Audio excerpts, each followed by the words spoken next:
अशहदु अन्ना मुहम्मदुर रसूलुल्लाह।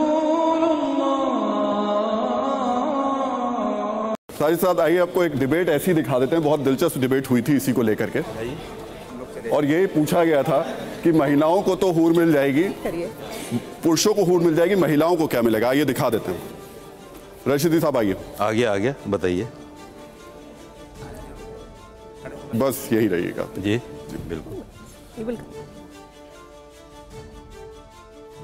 आइए इधर आ जाइए। 72 हूरों वाली बात नहीं बताई कि वो 72 हूरों का जो बताया गया है मर्दों के लिए वो क्या है, क्या वो अय्याशी नहीं है वहाँ पे। और तो कुछ नहीं बताया कि ना शॉपिंग मॉल है ना लाइब्रेरी है। औरतों के लिए क्या है। फॉर एग्जाम्पल मैं बहुत अच्छे काम करती हूँ, सारे इस्लाम के रूल फॉलो करती हूँ, मैं जन्नत में जाऊंगी, मुझे वहाँ क्या मिलेगा? आप जन्नत में उन 72 हूरों की सरदार होंगी, और वो शोहर आपके बड़ा एजाज क्या होता है, वही शोहर आपके तो ये सरदार होंगे। नहीं, इससे बड़ा एजाज क्या होता है? आपके शोहर भी इससे काम करते होंगे। अगर दोनों आदमी सुन लीजिए, अभी सुन लीजिए, सुन तो लीजिए, पूरा सुन लीजिए। आप मैंने तो दिया वो सरदार रहेंगे। नहीं, बाकी लोग तो सुन रहे हैं। अरे मैंने इंटरव्यू दिया, वो मुझे क्या सुना रहे हैं? ये फिर वही बात आती है जैसे मैंने जवाब दिया कि ये दुनिया के अंदर उन अच्छे अमाल की जजा है, उन अच्छे अमाल का सब, वहाँ अय्याशी का तस्वुर भी नहीं कर सकता।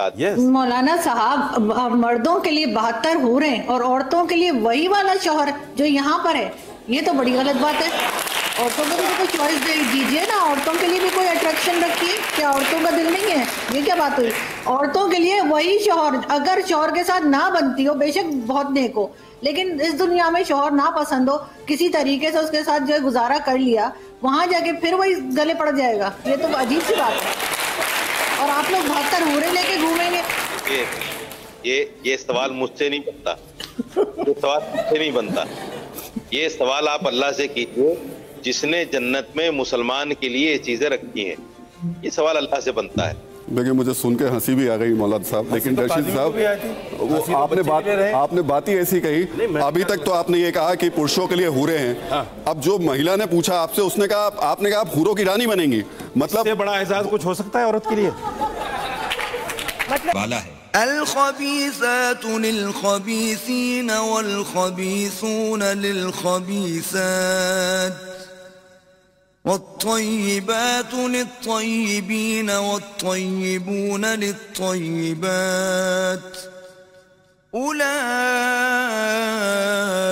मुबर्रऊन मिम्मा यक़ूलून लहुम मग़फ़िरतुन व रिज़्क़ुन करीम। नापाक औरतें नापाक मर्दों के लिए हैं और नापाक मर्द नापाक औरतों के लिए, और पाक औरतें पाक मर्दों के लिए हैं और पाक मर्द पाक औरतों के लिए। ये पाक लोग उन बदगोइयों की बातों से बरी हैं और उनके लिए बख्शिश और नेक रोजी है। अस्सलामु अलैकुम रहमतुल्लाहि व बरकातहू। आज 25 अक्टूबर 2024 है और जुम्मा का दिन, और आज ये तीसरी वीडियो है, वीडियो नंबर 3। माफ़ी चाहता हूँ, आज ज़रा मेरी तबीयत ख़राब है और सर्दी खांसी ज़ुकाम बुखार है। 3 दिन से बहुत ज़बरदस्त बुखार था, 2 दिन तो बहुत ज़बरदस्त बुखार था। जैसे जूड़ी चढ़ती थी, कांपता था, ठंड बहुत लगती थी। आज बड़ी मुश्किल से आया हूँ मैं, मतलब कुछ न वीडियो तो बनाऊँगा।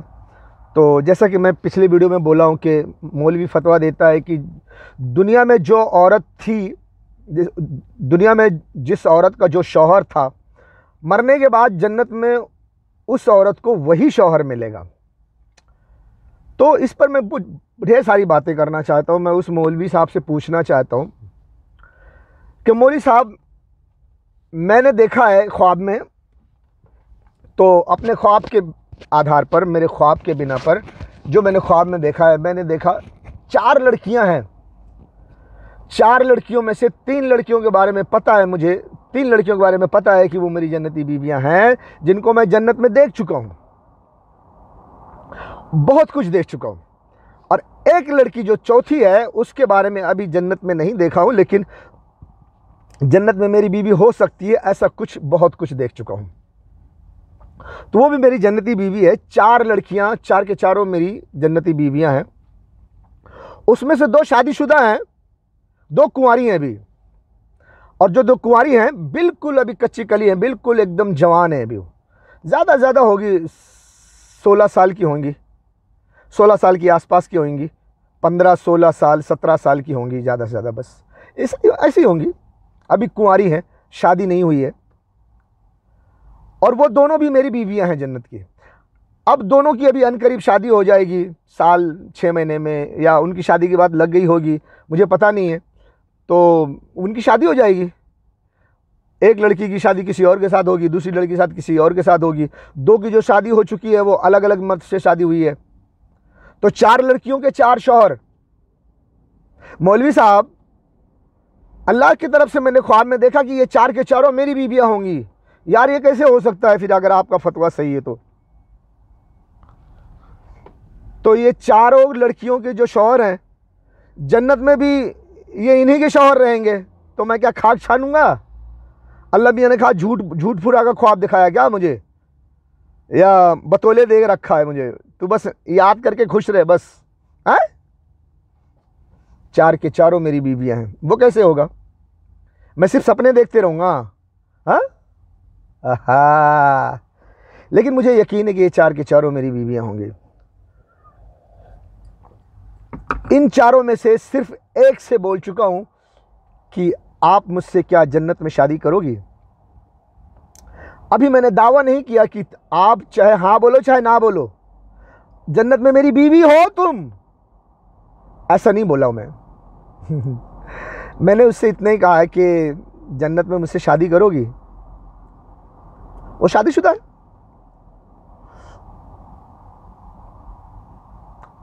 और बाकी से तो अभी कुछ नहीं बोला हूं। लेकिन दूसरी जो शादीशुदा है उसको देख चुका हूं, जन्नत में मेरे पास आती है, मेरे पास उसका उठना बैठना, मैं जन्नत में मेरी बीवी होगी, वो जन्नत में मुलाकात हो चुकी है। दूसरी जो कुंवारी है उससे भी जन्नत में मुलाकात हो चुकी है, उससे भी बातचीत हो गई है, वो मेरी जन्नती बीवी है, लेकिन अभी कुंवारी है। दुनिया में भी वो मुझे पसंद करती है, मैं उसे पसंद करता हूँ। उसको पता है मैं शादीशुदा हूँ, मुझे पता है वो कुंवारी है, मैं उससे शादी नहीं कर सकता दुनिया में। फिर भी मैं तो इसीलिए प्यार करता हूँ कि वो जन्नत में मेरी बीवी बनेगी। उसको नहीं पता कि मैं उसका जन्नती शौहर हूँ, मैंने अभी नहीं बताया है, लेकिन फिर भी वो मुझे पसंद करती है, मुझसे प्यार करती है। तो मौलवी साहब आप बताइए कि क्या हमारे दिल टूट जाएंगे कि हम एक दूसरे से मिल सकेंगे वहाँ? मौलवी साहब दूर तक सोचकर फैसला करके बताना कि क्या दुनिया में जो मर्द हैं उनकी जन्नत में कई कई बीवियां होंगी।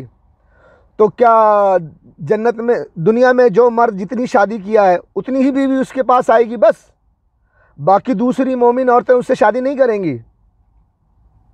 कहाँ होंगी जो करेंगी? वो दुनिया में जिससे शादी की थी वो अपने शौहर के पास जाएगी, तो बेचारे दूसरे के पास कहाँ से आएगी? मौलवी साहब मेरे पास जन्नत में मेरी बीवियों में बड़ी बड़ी बीवियां हैं, बड़े बड़े नेक मर्दों की बीवियां हैं मेरे निकाह में जन्नत में होंगी। वो कैसे होंगी?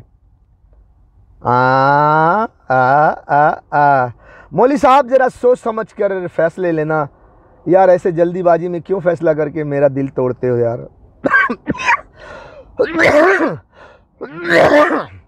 आज मैं बहुत खूबसूरत बोलने वाला था, लेकिन क्या करूं, मेरी तबीयत ऐसी है कि मैं बोल नहीं सकता, खांसी आती है। ज़रा सा दिमाग पे जोर देता हूँ कि खांसी थड़ से आ जाती है। खामोश रहूँ थोड़ा, ठीक रहे। तो मौलवी साहब 4 लड़कियां हैं, 4 में 2 शादीशुदा हैं, 2 कुंवारी हैं, 4 की चारों मेरी बीवी हैं, और दोनों कुंवारी की अलग अलग शादी होगी। तो फिर मेरी बीवी कैसे बनेगी? आप कैसे फैसला करते हो कि जो दुनिया में जिसका शौहर होगा वही जन्नत में भी उसका शौहर होगा? हैं? तो मुझे इन चारों में से एक भी नहीं मिलेंगी? पागल हूँ मैं? दिमाग ख़राब है मेरा? मौलवी, अल्लाह ताला ने फुकट में मुझे ख्वाब में दिखाया। बोलो बोलो बोलो बोलो, क्या एक मर्द की वही भी उतनी बीवियाँ रहेंगी जितनी दुनिया में थी, बाकी सब हुरें रहेंगी? यार अल्लाह ने तो मुझे हुरें सिर्फ 5 दिखाया, बस 5 ही के बारे में मालूमात दी, उसके 6वीं तो दिखाया ही नहीं। अब तुम बोलोगे यार तुम हीरो को भी देख चुके हो, हीरो से भी मिल चुके हो। हाँ यार, 2-3 बार 4 बार मुलाकात भी हो चुकी है, किस्मत है। इटर्निटी, इसको कहते हैं इटर्निटी। जख्म इतना है कि गिन नहीं सकते, जिस्म में जख्म इतना है कि गिन नहीं सकते, उस पे मलहम लगाने के लिए अल्लाह ने एक लफ्ज दे दिया, इटर्निटी। अब इस पे सोचते रहो, मालूम पड़ेगा फिर कभी। मैं क्यों बताऊं, तेरे बाप का नौकर हूं क्या मौलवी? तो झूठा पूरा फतवा देता रहता है। लेकिन मैं चैलेंज करता हूं, अगर किसी मुसलमान मुल्ला को बुरी लगती है मेरी बात, तो मैं चैलेंज करता हूं हर जमात के मौलवी को, शिया सुन्नी वहाबी 24 25 26 27 28 48 50 57 जितना भी हैं, हनफी शाफई हम्बली मालकी देवबंदी बरेलवी ख्वाजा अहमदी, जितने भी मुसलमान हैं, 72 फिरके 73 फिरके जितने भी हैं, अगर मेरी बात बुरी लगती है तो मेरे बात का जवाब दो, मेरे सवाल का जवाब दो। सिया सित्ता की किसी भी हदीस में लिखा हुआ है कि नबी अकरम सल्लल्लाहु अलैहि वसल्लम ने फरमाया कि दुनिया में जिस औरत का जो शौहर है, शौहर था, कल वो जब जन्नत में जाएगी तो जन्नत में भी उसका वही शौहर होगा, कोई और नहीं होगा। चलो चैलेंज करता हूं, दिखा दो हदीस में, सिया सित्ता की सही हदीस दिखा दो, या कुरान में कोई आयत पेश कर दो। है कोई? तबीयत खराब है यार, क्या करूं, बोल नहीं सकता आज।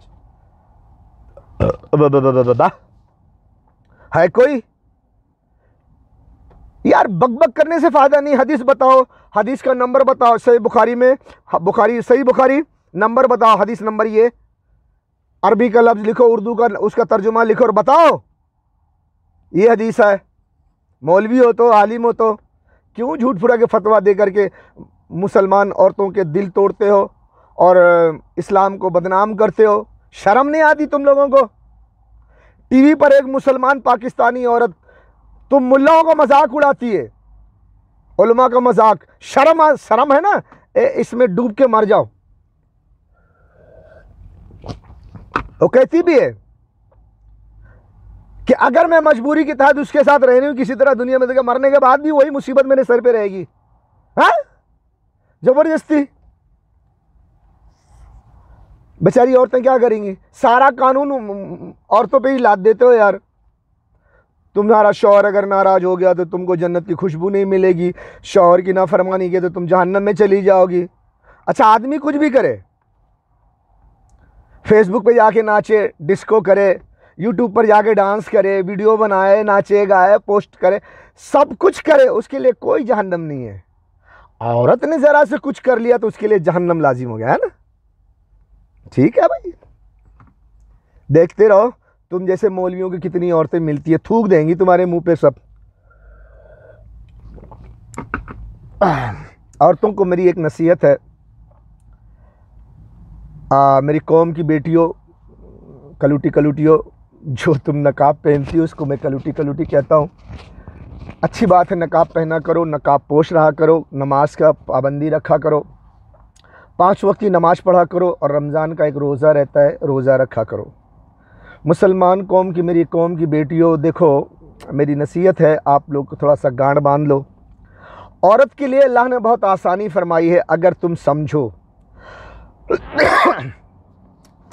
औरत का खर्चा पूरा करने की जिम्मेदारी शौहर को दी है अल्लाह ने। शौहर अपनी बीवी का खर्च पूरा करे, लेकिन उफ भी ना करे।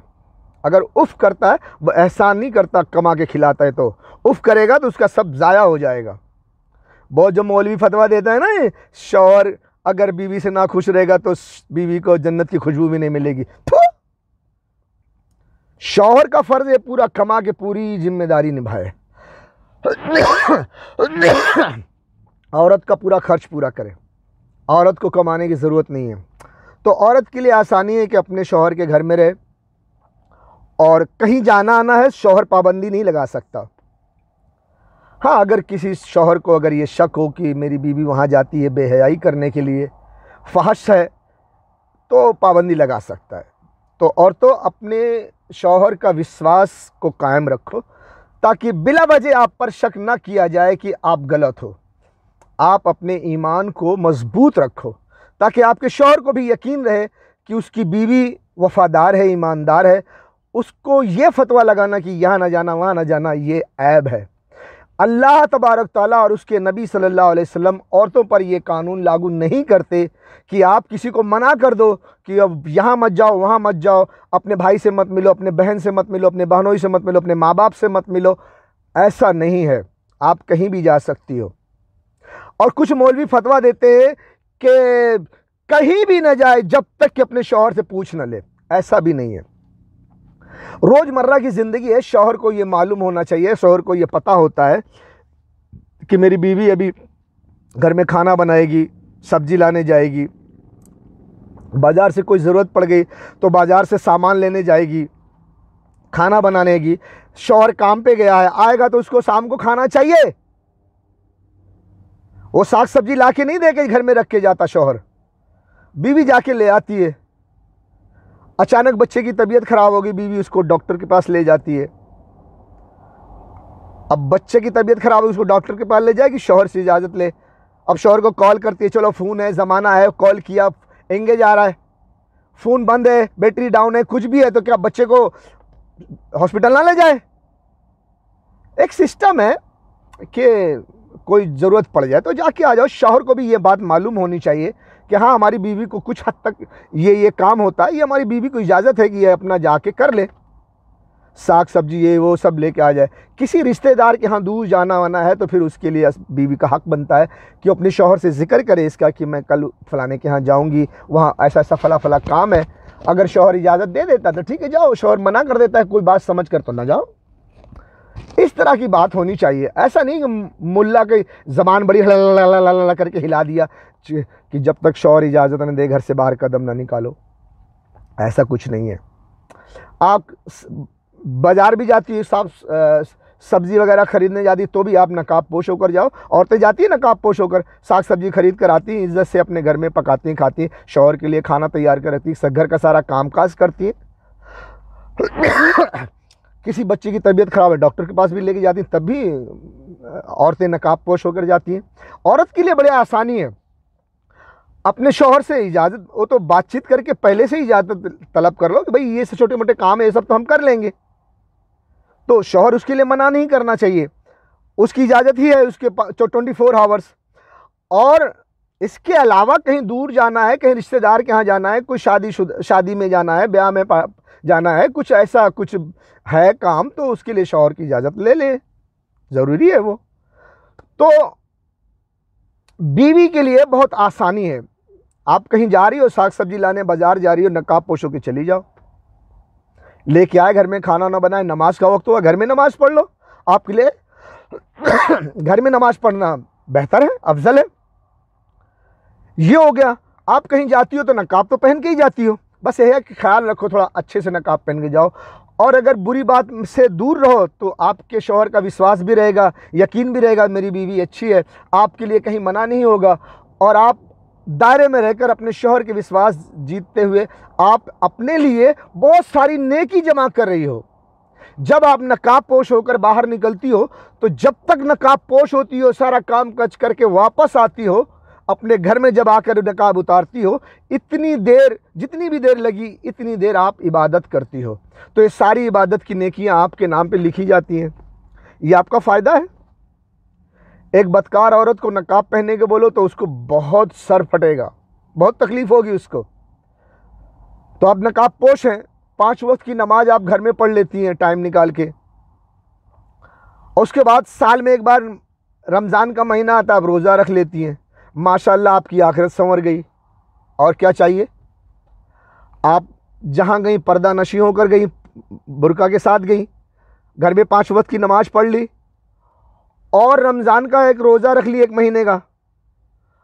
आप खूबसूरत हो गई, आपका फिगर खूबसूरत हो गया, आपके रमज़ान के रोज़े से आपके अंदर खुशबू पैदा हो गई, जन्नत में आप खूबसूरत औरत बन गई। और अगर आप, अल्लाह आपको नेकी दे, कभी कभी आप तहज्जुद पढ़ लेती हैं, कभी कभी आप शौहर से ही पैसा लेकर सदका खैरात कर देती हैं, वो आपके नाम पे जाएगा। पैसा शौहर का है लेकिन सदका खैरात आपने कर दिया, वो नेकियां आपके नाम पे जाएंगी, कुछ परसेंट शौहर की नेकी भी जाएगी। तो इस तरह से आपकी नेकियां बढ़ती जाती हैं।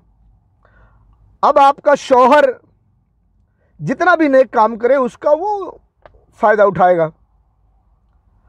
अगरचे आपका शौहर नेक है, आप ही की तरह परहेजगार है, आपसे सच्चे दिल से मोहब्बत करता है, आपके सारे नाज नखरे उठाता है, आपके साथ बेहतरीन इखलाक से पेश आता है, आपको पसंद है उसका इखलाक, उसका सब कुछ, दोनों में प्यार मोहब्बत है, कल क़यामत के दिन आप दोनों शादीशुदा एक दोनों मियाँ बीवी बन के रहेंगे। जब मियाँ बीवी राजी तो क्या करेगा, कहा जी इसमें कोई बुराई नहीं है। लेकिन जब शौहर नमाजी ना हो, शौहर परहेजगार ना हो, बीवी तो घर में परहेजगारी करती है लेकिन शौहर परहेजगार नहीं होता, वो तो बीवी पर मेरी परहेजगार है, बड़ी इबादत गुजार है, बड़ी मस्त है, अच्छी है, नेक है, मैं बिंदास हूँ, वो फिर जाता है बाहर काम करने के लिए, पड़ोस में जहाँ काम करता है यहाँ वहाँ मुंह काला करके आता है, ये कंपनी में, यहाँ फैक्ट्री में, वहाँ खूबसूरत जवान लड़कियाँ मिलती, मुंह काला करके आ जाता है, जना करके नया नया माल मिलता है, ऐश करता है। और जब वो जानी हो जाता है तो उससे नमाज भी बराबर नहीं पढ़ी जाती, कभी कभी जुम्मा गया, कभी कभी जुम्मा भी छोड़ दिया, अरे यार फला लड़की से मिलने जाना है यार, वो करना है। अब वो तो इस बात से खुश रहता है कि मेरे घर में मेरी बीवी सही सलामत है, खुश है, वो नेक काम में मेरी मशगूल है, मेरी बीवी कोई गलत काम नहीं कर रही है, वो खुद गलत काम कर रहा है। लेकिन क्या कल जब दोनों को मौत आएगी तो वो तड़प कर रह जाएगा आदमी, क्योंकि उसकी नेक बीवी किसी और शौहर के निकाह में चली जाएगी। क्योंकि पाक दामन औरतें पाक दामन मर्द के लिए है और पाक दामन मर्द पाक दामन औरत के लिए है। तो ये मर्द पाक दामन नहीं है तो उसको पाक दामन वाली औरत कैसे मिलेगी, नहीं मिल सकती ना।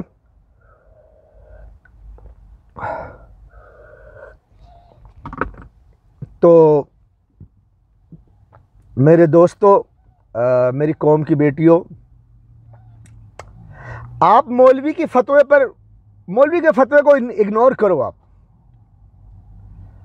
आप अल्लाह के इस कुरान के फरमान को पढ़ लो और अच्छा ठीक तरह से समझ लो। मैं हर वीडियो में ये अल्लाह का फरमान डाल दूंगा। पाक दामन औरतें पाक दामन मर्द के लिए हैं, पाक दामन मर्द पाक दामन औरतों के लिए है। इसी तरह बदकार मर्द बदकार औरतों के लिए है, बदकार औरत बदकार मर्द के लिए है, दोनों ऐसी हैं।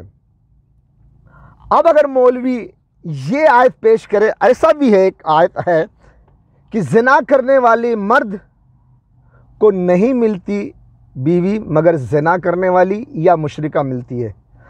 ऐसे जिना करने वाली औरत को भी जिना करने वाला या मर्द मिलता है या तो मुशरिक मिलता है, ऐसा भी होता है। तो इसमें से नुक्ता चीनी करके बोलेगा यार दोनों की शादी हुई तो अगर ये बुरा है तो ये भी बुरी है। अल्लाह ने फरमाया ना जिना करने वाले को जिनाकार ही मिलता है। तो ये हदें हैं।